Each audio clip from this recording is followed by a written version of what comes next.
comes to images, so obviously use clear, professional, and non-blurry photos. We're just actually discussing prior on there was an update on the WordPress site, and it sort of had skewed the images from what it had originally been. But it's one of those things you want to try and make sure that whatever images that you're using on your website is sized correctly for the container or wherever it is, so that the image looks quality and it's not pixelated or skewed or distorted or anything like that.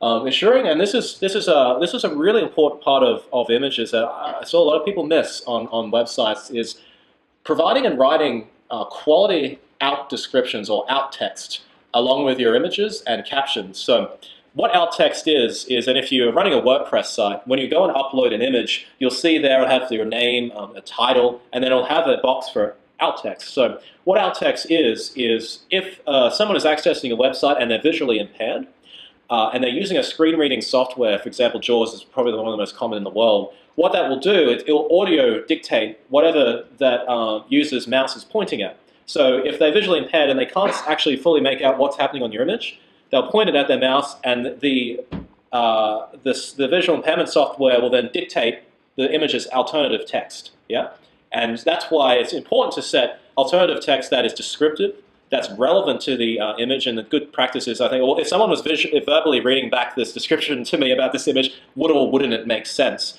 And this is something that Google will look at. If it sees your website as and all your images with good quality, non-spammy alternative text, then it will consider your site more usable, more accessible. One of our clients is Guide.Queensland, and part of that entire project was we had to ensure that everything here was done to accessibility standards, which is a really important part of any website, regardless of who your audience is.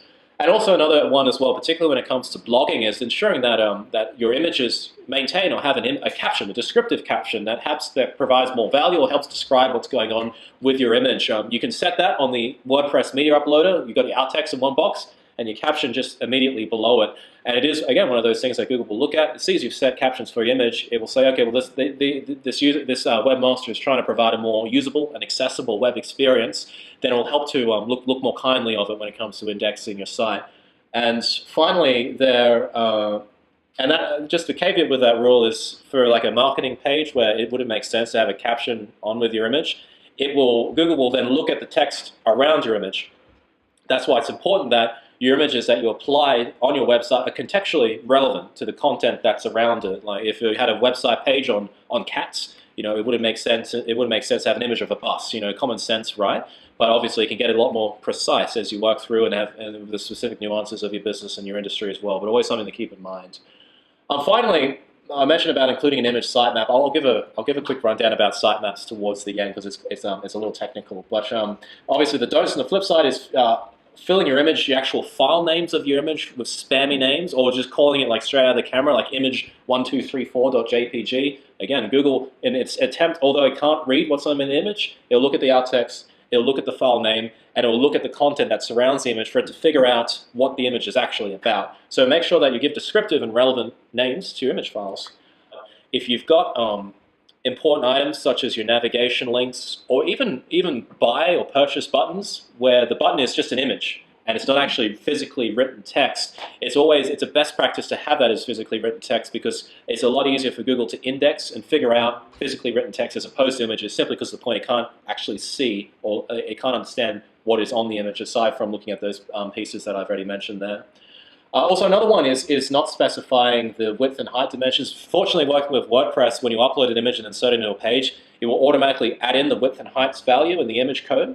And although it's a small thing, if you don't have that there, the web browser then has to sort of figure out and take its time to sort of manually figure out how big this image is before loading it. But if you specify it, it will understand exactly what the container size is, and it will help your web pages load fast. Part of this conversation, I won't talk about speed, but this is something that we've blogged, we've done ebooks on to death about WordPress performance and speed, and it's such a fundamentally important part for user experience. And also, it's something that Google does consider in its search algorithm, and where it ranks sites is how fast they load. Our blog will have all content about that if you're interested specifically for WordPress applications and how to speed up WordPress sites. Yeah, beautiful features of WordPress is they have a little drop down at the bottom, right, and you can sort of select its sizing, but I think they give you 4 options. There's a small, medium, or large, and then your full or full size option.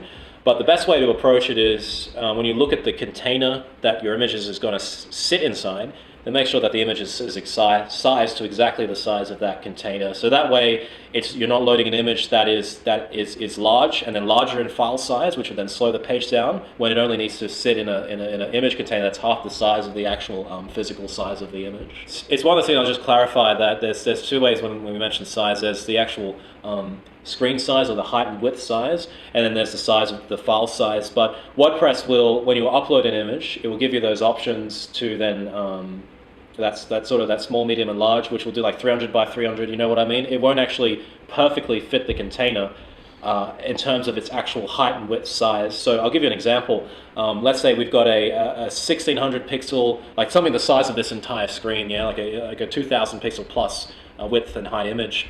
And the image container on your blog post is only 960 pixels wide by 400 pixels, or whatever the height is. It's really just the width. So when you upload it, yes, it will squeeze the image down to that 960 pixel container, even though your website is loading that 2000 plus pixel image in the background. And when you look at from an actual file size, the actual data size of the two files, something 2000 pixels plus would probably be a couple of megabytes, whereas something 960 pixels would be a couple of kilobytes. It's one of those things I always recommend by being able to physically set the image, you can also then compress it at the same time. And what I mean by compressing is a classic example. If you ever use Photoshop, any imaging app, you can just pull that quality slider down probably to about 70%, and you actually don't notice any loss of quality on the image, but the actual file saving is huge. You can knock off 2/3 or more of the file size just by moving that quality slider down a little bit, and it will greatly impact and increase the ability of your site to load quickly. One of the most overlooked areas of the web. A plugin I recommend everyone that has a WordPress site uses is the WordPress SEO plugin by Yoast.